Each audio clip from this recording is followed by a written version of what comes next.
That Podcast Thing presents Home Movie Club, originally recorded July 2017. Episode number 10, Release the Kraken! Hello and welcome to Home Movie Club. In this episode we have been watching the 2006 highest grossing movie Pirates of the Caribbean, Dead Man's Chest. Now this obviously is Pirates 2, and Pirates 1 never made it onto the list, so we will cover that in a separate episode, which you hopefully have already listened to because it would be released before this one. So if you've not listened to it, then go and have a look for a previously not on Home Movie Club for Curse of the Black Pearl. As always, I am delighted to say that I am joined by Joe Carter. Hello! Daisy Swaffer. Savvy. And my darling wife, Sammy Kelsch. Avast, sweetheart. Avast indeed. Avast what? No one's saying. Wouldn't you like So, to know? yes, the Disney film based on a Disney park ride starring Johnny Depp and a bunch of seamen. Get that out of the way again. You had to. You just had to, didn't you? I had to. Single-handedly lowering the tone. That's what I'm here for. So, I'm cool with let's have a quick look at everybody's opening thoughts. Joe? This space is intentionally left blank. Right. I guess that's as valid as anything. Daisy? I tried very hard to separate the art from the artist in this movie, and even despite that, this was a bad movie. Yeah, I think we'll be getting that. That's 2 out of 2 for seaman-based movies that are not great. However, Sammy, did you enjoy this or not? Do you want my polite opinion or my honest opinion? Can we have a mixture of both? Can it be honest, but maybe you use you substitute some words in that are more family friendly so my mum doesn't panic? I am always family friendly. I rediscovered yesterday evening that there is a reason that I have not watched this film since the Christmas after its home video release when we watched it with my family. Yes, I think I only ever saw this film initially on DVD, as that was also bought for me as a Christmas present by my aunt and uncle. Although I did ask them for it, so I can't complain about it. I really enjoyed the first film. I thought the first film was really good. This one, however, had some problems. Mainly around the editing, I think, and the pacing as a whole. Having looked at this film and the last film are both pretty much the same run length, this film felt probably twice as long. Oh, at least. We'll get to it as we go through the synopsis, but it really did seem to drag in many places. And there was no character development in all that time either. Nope, none This whatsoever. isn't much of a character development type narrative, but No. still. No, but there was character development in the first one, so, you know. Maybe they blew their entire character development budget in one shot.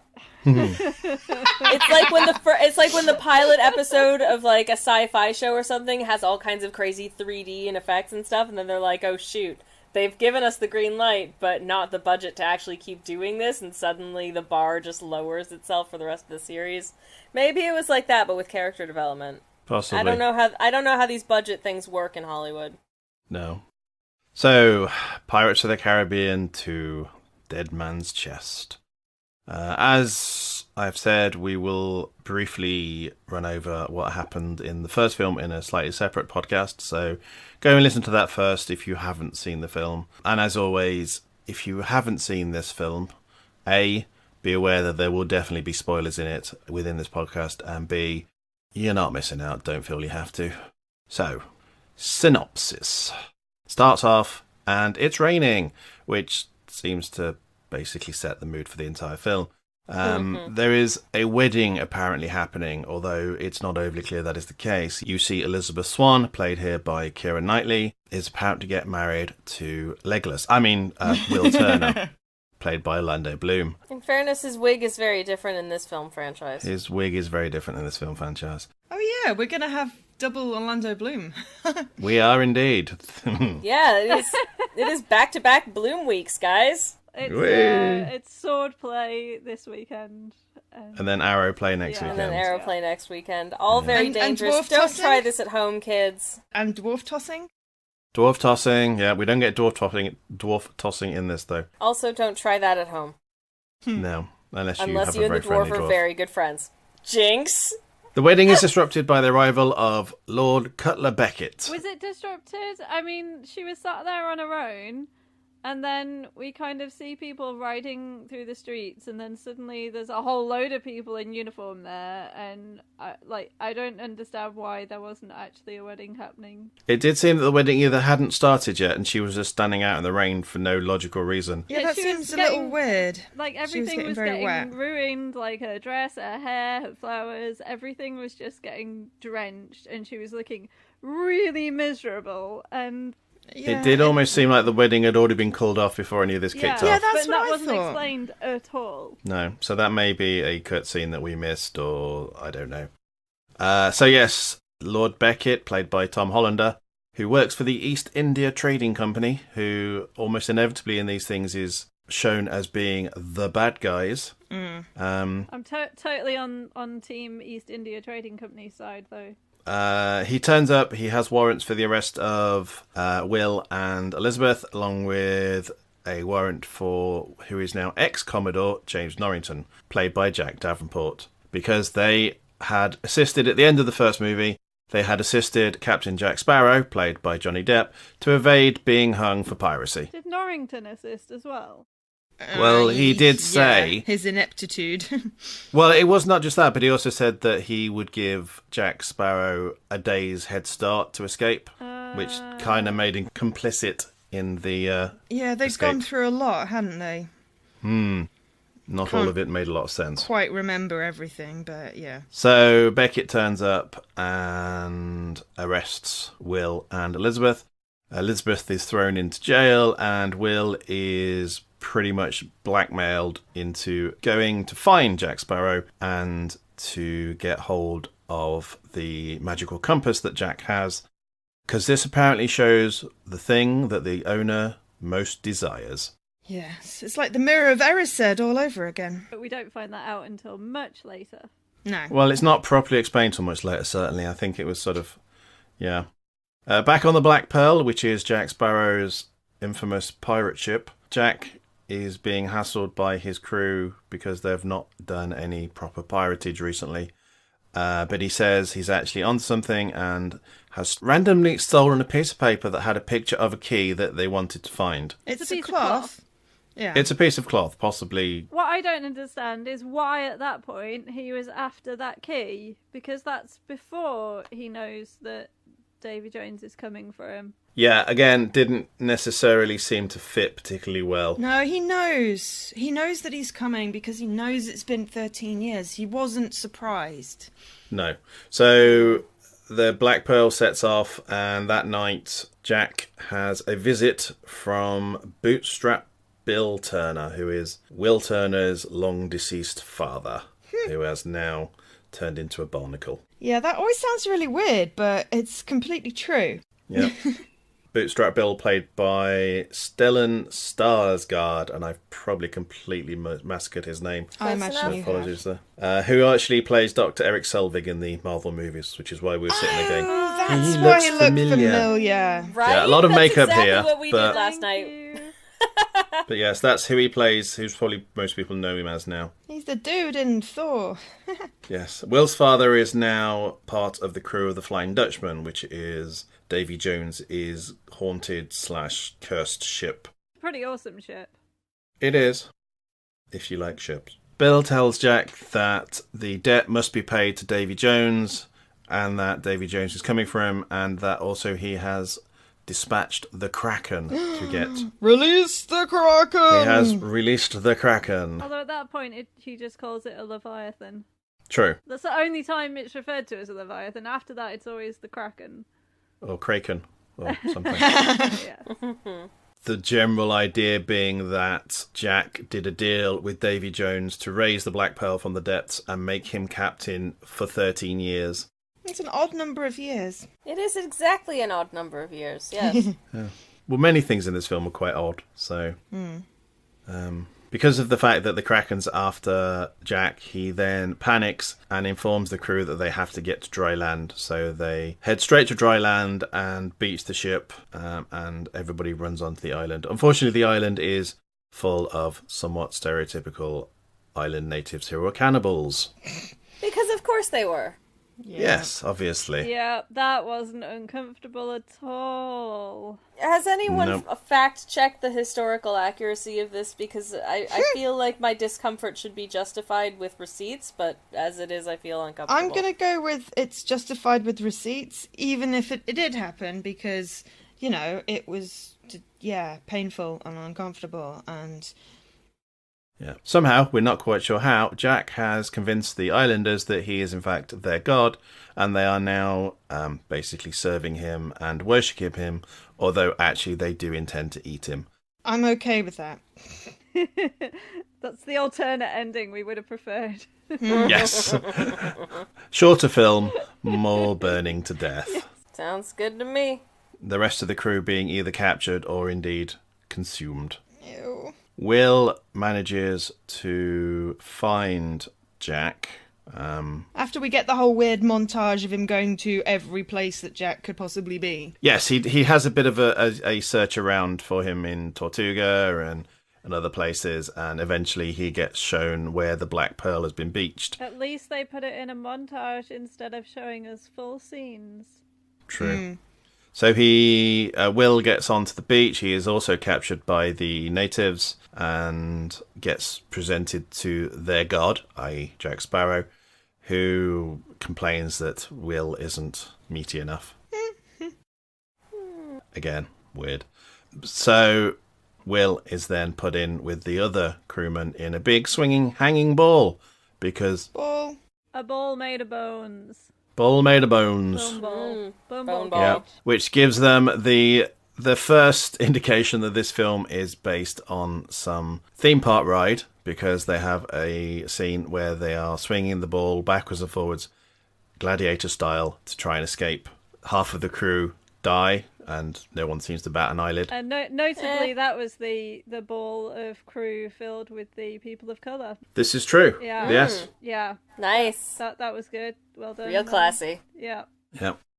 So hijinks ensue. Eventually they escape and run off to where the Black Pearl is being refloated. Relaunched? Relaunched, probably more accurate. I don't think refloated is a technical nautical term. No, but I like it. Yeah, can we introduce it as a technical nautical term? So they eventually make it back to the Black Pearl that is being relaunched, and they all get on it, including Jack, despite several hilarious comedy, cartoonish escapades while he's trying to escape from the burning pile of wood. I think probably those kinds of scenes were funny for kids on their first viewing. I think a lot of this seems to strike me as something that's probably sounded really good when looked at on paper in a Disney boardroom. Mm-hmm. Yeah. So yes, they all thankfully escape on the Black Pearl, despite the fact that Jack is still aware that if he goes into deep water, the Leviathan, or indeed Kraken, will probably come for him. Meanwhile, back in Port Royal, Elizabeth managed to escape jail because, obviously, of course she does. You don't want her sitting in jail for the entire time. That would be really boring. Assisted by her father, who is then also captured and thrown into jail himself. Elizabeth meets up with and threatens Lord Beckett. Yay! And then basically threatens him to the point where he promises to give Will and, I'm assuming herself, I don't know, the pardons in exchange for the enchanted compass, which is what they sent Will off in the first place to do. Yeah, she got one letter of marque validated, so that covers one person. Yeah. And then she was just like, great, so I'm off now. And I was Yeah, thinking, don't worry about the rest of wait, it. What? there's at least two of you definitely want to save. Yeah, that was dear. really bizarre. Yeah. And speaking of stereotypical natives and uncomfortable scenes, Jack and his crew visit the priestess Tia Dalma, who is a voodoo lady Yeah. with a most unconvincing accent. Yeah. Mm-hmm. And the actress is also the person who played Moneypenny in the last two James Bond films. Really? Which is why I was going, she What? looks familiar and I can't think why. How? Huh? Moneypenny in the last two James Bond films, Skyfall and Spectre, were played by Naomi Harris, who is also the person who plays this. Oh, I haven't totally seen didn't either of realise those that. yet. I assume she's got better teeth in the Bond films, though. She is much better dressed, much better teeth, With a And- much more convincing accent, I assume. a lot more convincing accent because I believe it's her own. Oh, yes. So yes, they all visit the priestess. I wrote her down as being an oracle. Yeah, I guess she is. She's sort of a voodoo oracle priestess. sort of stereotype. She tells them that the key they're looking for is actually the key to unlock the dead man's chest, where Davy Jones's cut-out heart is hidden. So until that point, they didn't even know what the key was for. So again, why did they take it? And also points out the key is in the possession of Davy Jones, because that's the most obvious place for it to be.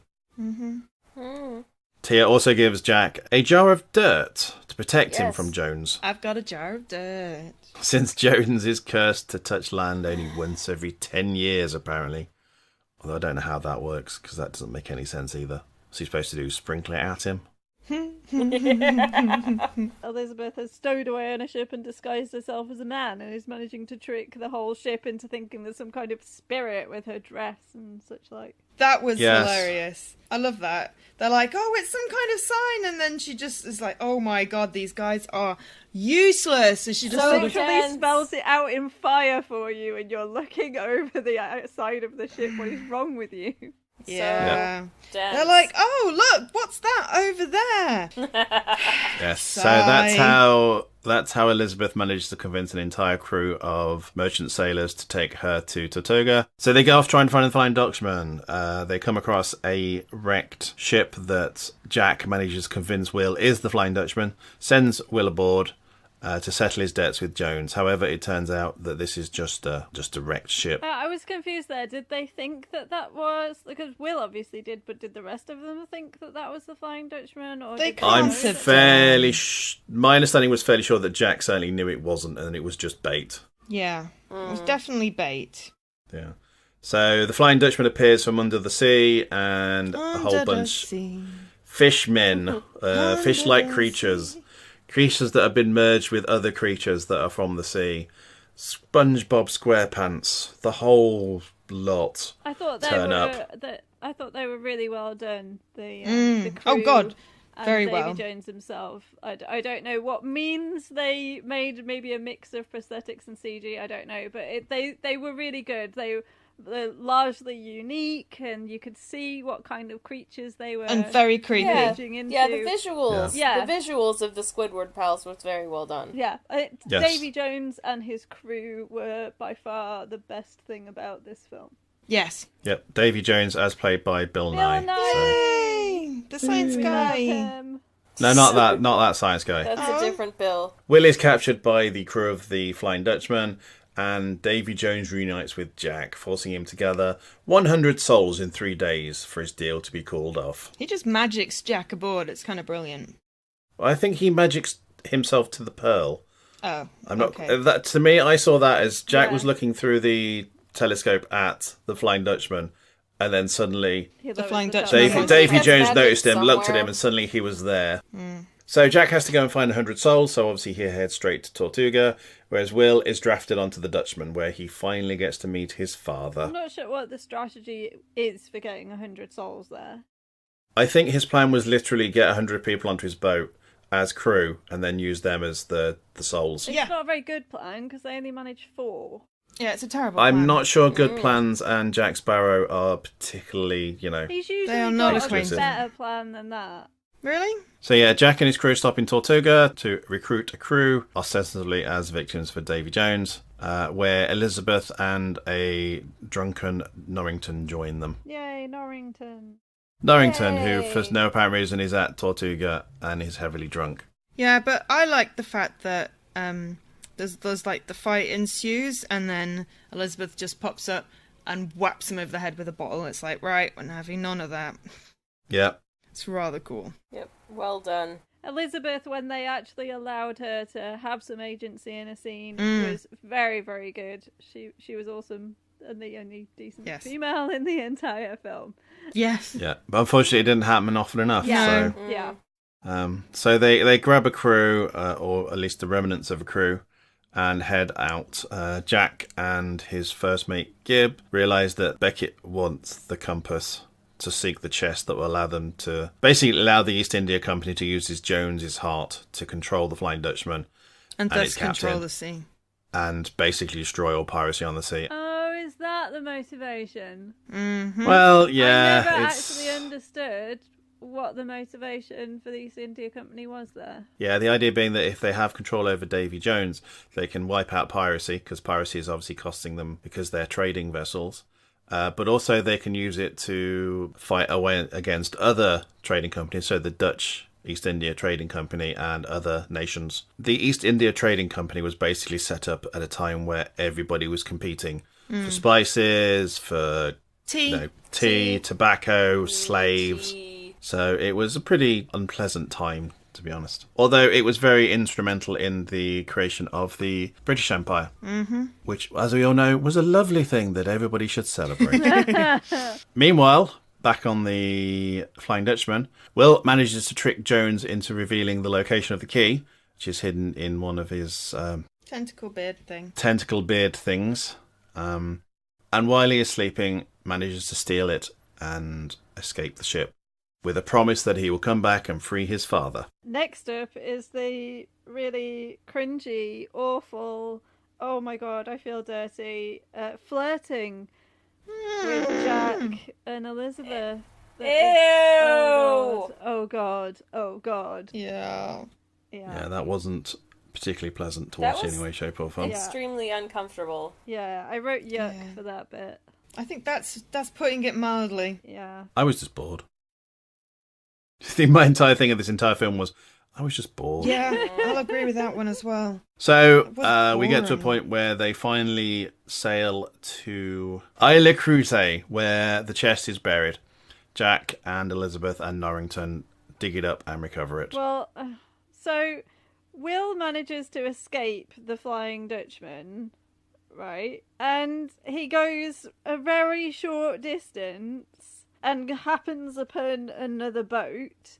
And that Which just happens to be the just so boat happens that to be, Elizabeth... yeah, the exact boat that Elizabeth earlier had stowed away on, become a man, and the dress, and so he knew from that Tortuga, and oh my goodness, it was the most convoluted thing.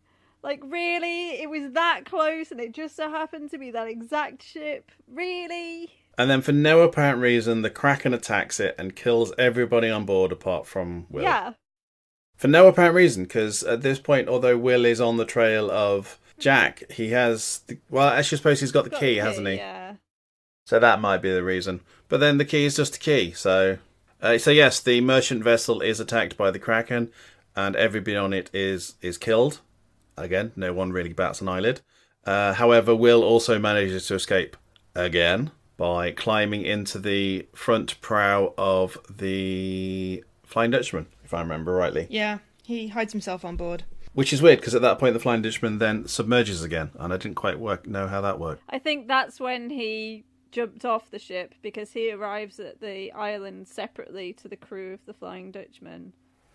But did he swim the entire way? Yes, Maybe. I think that's what we're supposed to believe. Yeah, plot hole was definitely a plot hole there, because that didn't make a lot of sense. I thought he'd just climbed inside, and because he was now inside, he wasn't going to drown. But the ship was filling with water, including inside of it as well. It wasn't like a submarine that was pressurized. It just literally filled with water. Because they're all fish people and they could therefore live underwater. The fact that none of us are sure about this tells me that the writers didn't do a very good job of making it clear. Or we weren't paying attention. Because we Not were caring. bored as heck. Yeah. Regardless of the means or the ways or the whys, Will finally arrives at the island with a key. But not before there's another horrible, cringeworthy flirting scene with Jack and Elizabeth. Oh. Never ending. God. It's everyone's favorite ship. Yeah. Yeah. No, no, no, no, no, no, no, no, no, no, no, no. It just wasn't believable in the slightest. Yeah. No. Totally. There was no reason that she would have any, No. feelings towards him whatsoever. The amount of times he's tried to kill her, He's the person she's going to disgusting. marry, the fact that he's disgusting, the fact that he smells, At no even point regarding in the this fact that it's film Johnny Depp. does he have any redeemable parts to his character. His No. character is just consistently awful.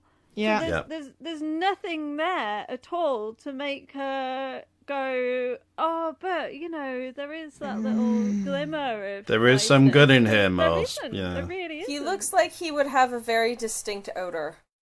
Yeah. I mean, there's no way that this man smells not terrible. Although it's probably no different to the rest of the crew. No, he he would smells smell worse. particularly gross. Are you kidding? He's got, like, grain alcohol seeping out of his pores, right? He'll smell a bit of paprika from that paprika he put on his arm in the island earlier, though. Yeah, hate somehow paprika. that doesn't make BO better. So yes, Will arrives planning to open the chest and stab the heart to free his father. Yay! However, Jack stops him from doing this because he points out that if he stabs the heart, there's no one to subdue the Kraken, and the Kraken will go crazy. So we end up with a sort of the three males in the scene being all utter idiots. Jack wanting the heart to be immortal, Norrington wanting the heart to restore his career, and obviously Will wanting the heart for saving his father, so probably the most pure of the three. Yes. So they have this big three-way sword fight, much to the exasperation of Elizabeth and just indeed... screeching at them, literally Yeah. screeching. Yeah. Yeah. Much to the exasperation of Elizabeth and indeed the entire audience. Yes. Yeah. Mm-hmm. This seemed to go on for an awful long while. It was just ridiculous as well. I mean, what the hell with the mill wheel and the... Yeah, it's another one of those what I'm Oh. fairly sure sounded great in the boardroom when written down on paper and being read out by some sort of studio executive, but on film, it needed so much trimming. It was slow, it was unexciting. We knew for a fact none of them were going to die. Yeah. There was no sort of tension, it was just... They boring. could have resolved it with, like, the single background shot for, like, 10 seconds, and it would have been a humorous gag, and then just moved on. But the whole thing was bloated. I preferred it for the bits where we were focusing on Elizabeth trying to keep hold of the chest, and we Yeah. just saw that something was happening with their three-way fight in the background. Yeah. So we had the didn't situation where need we had to this see three-way fight happening. We had Elizabeth and the two comedic relief from the Black Pearl trying to get first the chest off each other, and then when Davy Jones's crew arrive and storm the island, they start working together and trying to escape with the chest. And it's just relentlessly dull. Yeah, it goes on for far too long, and it's just frustrating. Then you just want to know what's the end result going to be. Exactly. Yeah, they all sort of split up and do different things, but inevitably they all end up in the same place. And eventually Norrington steals the heart, because Jack has hidden it in the pot of dirt for some reason. Is Jar of that what dirt. happened to it? Yep. Because I saw it go in the pot of dirt, and then it wasn't in the pot of dirt later, and I didn't know where it had gone.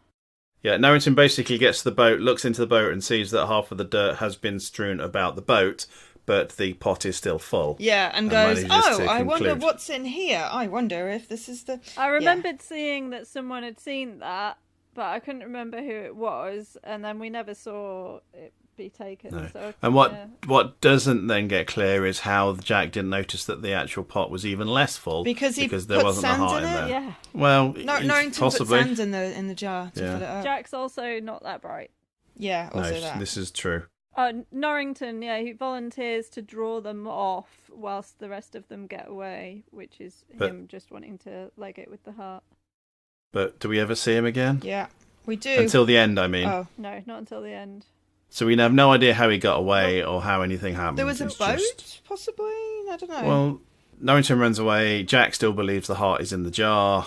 Jack and the crew manage to get into the longboat and row back to the Black Pearl. However, the Dutchman is there, and the Dutchman attacks the Black Pearl with cannon, although the Black Pearl managed to outrun the Flying Dutchman, because although the Flying Dutchman is supposed to be the fastest ship around, apparently they're not if the wind's behind them, which, again, makes no sense. Especially because they can go underwater and just circumvent that entirely. Yes, they don't need wind whilst underwater, so I don't know how that works. I think it works because the writers forgot. Possibly. Yep, I think you might be right there. Although, in fairness, submarines are also a lot slower underwater than they are above water, so it may be something Because of with resistance. That. Yeah. I don't know, that it seems to move pretty fast during the film before that point. True. Also, I believe it was more of a case of, well, we can't catch them straight away, let's just send the Kraken after them. So they sort of withdraw to a safe distance. The crew of the Black Pearl think they've won, and then all of a sudden, the Kraken arrives and starts tentacling everybody. Tentacle Buddy just wants to hug them. Yeah. Jack tries to escape by sort of fleeing in another boat, but gets I don't know, are we supposed to believe he gets the sort of attack of conscience and swims back to help. There is a strange and not overly well thought out plan of blowing up the Kraken by blowing up the ship. Well, Again, I don't quite see what that was. Will has taken charge at this point, and I've got to say, he keeps that boat in one piece an awful lot longer than any other boat we've seen face the Kraken, so I think he does a reasonable job. True, although it is also the Black Pearl, so it is also a, enchanted, to an extent, ship. Yeah. But the Kraken attacks, and literally everybody apart from the 5 or 6 reoccurring characters dies. Again, no one bats an eyelid. Everybody abandons the Pearl. However, after another disturbing scene of Elizabeth and Jack kissing... Oh God! Which Will sees as well.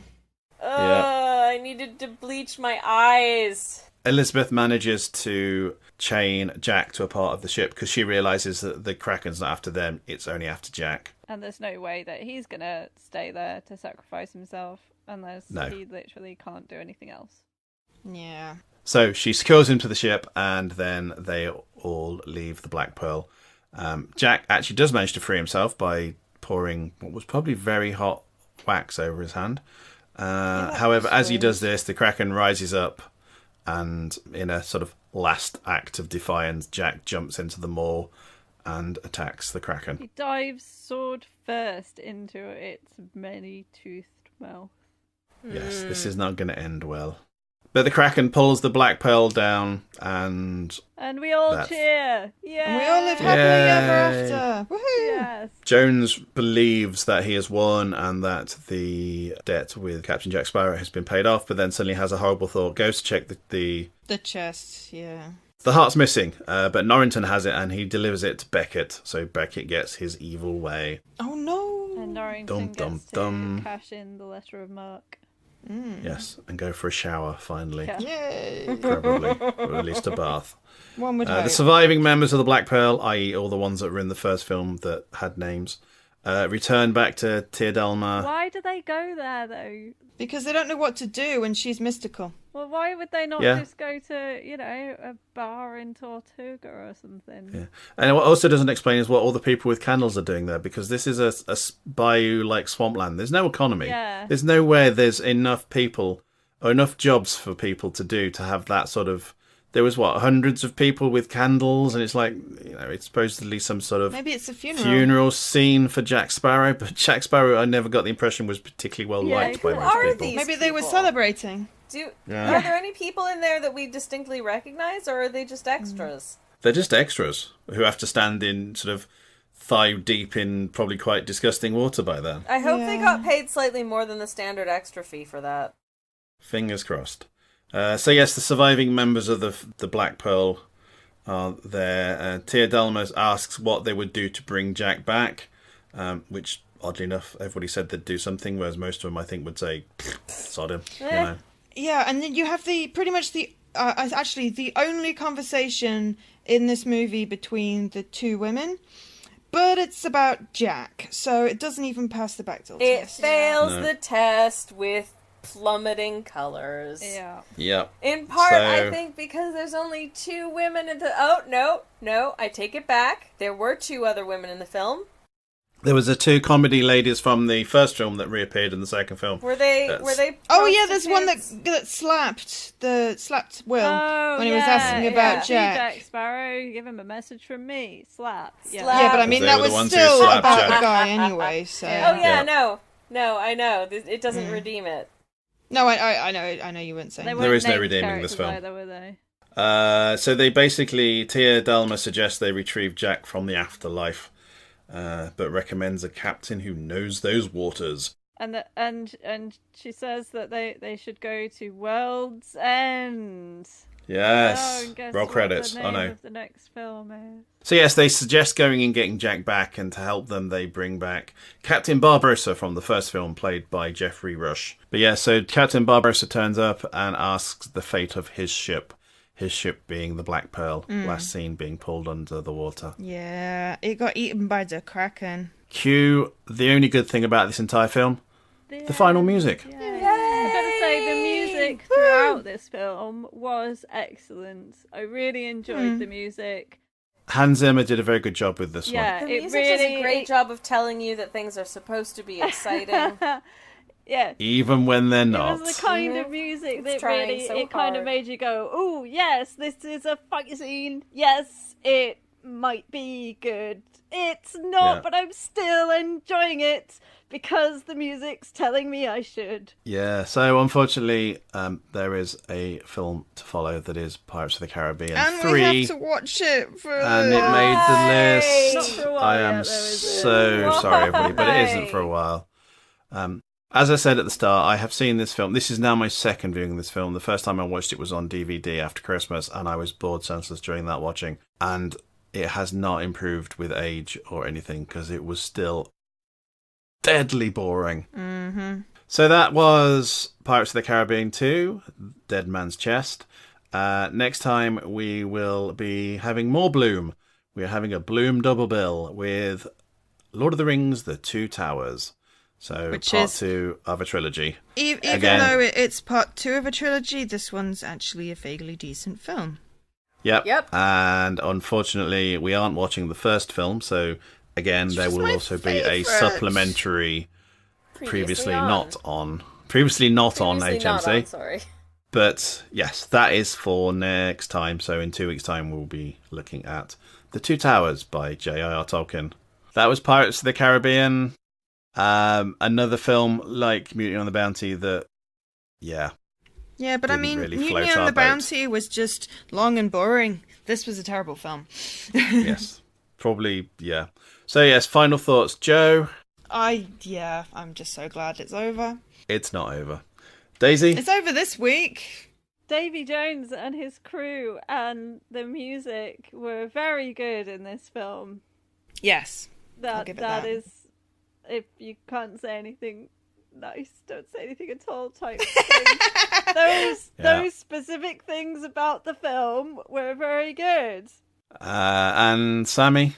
You know, for a franchise where the initial film honestly pretty much stood on its own as a story and didn't need a sequel, God knows it didn't need 7, and I'm not entirely sure why this one was followed by as many as it was, because how did it gross that much? It was not good. Yeah, and I guess my final thoughts are I still found it ridiculously boring. They didn't need to be a sequel other than the fact that, you know, there was obviously an incentive to make money. And yes, I am glad that we are now through this one. And next time it will be a film that I really love, which is The Two Towers. Yay! Although, again, it'll be the original cut of Two Towers, so only 3 hours long, not 4.5 to 5 hours or whatever the re-release of it is. So thank you, everybody, for listening. Apologies if you're a big Pirates of the Caribbean fan, but not that much of an apology. I would like to thank my fellow sufferers in this film. Joe Carter. I don't even have any words left. Daisy Swaffer. I blame you for putting us through this torture. I regret nothing. I regret everything. Sammy Kelsch. Yeah. Yeah. And obviously, goodbye from me. Goodbye. Bye. Bye. Goodbye. Thank you for listening to Home Movie Club, part of the That Podcast Thing Network. Find us on Twitter at podcast_thing and on Facebook by searching for That Podcast Thing. Please like and subscribe for news of our future episodes coming soon. Damn, what was I going to say? I don't know, but I need to get a tissue. I'll be right back. Yep. Pausing while the snot is rolling. There we go. was you heard that. amazing! That was amazing! That is a skill! That was so cute!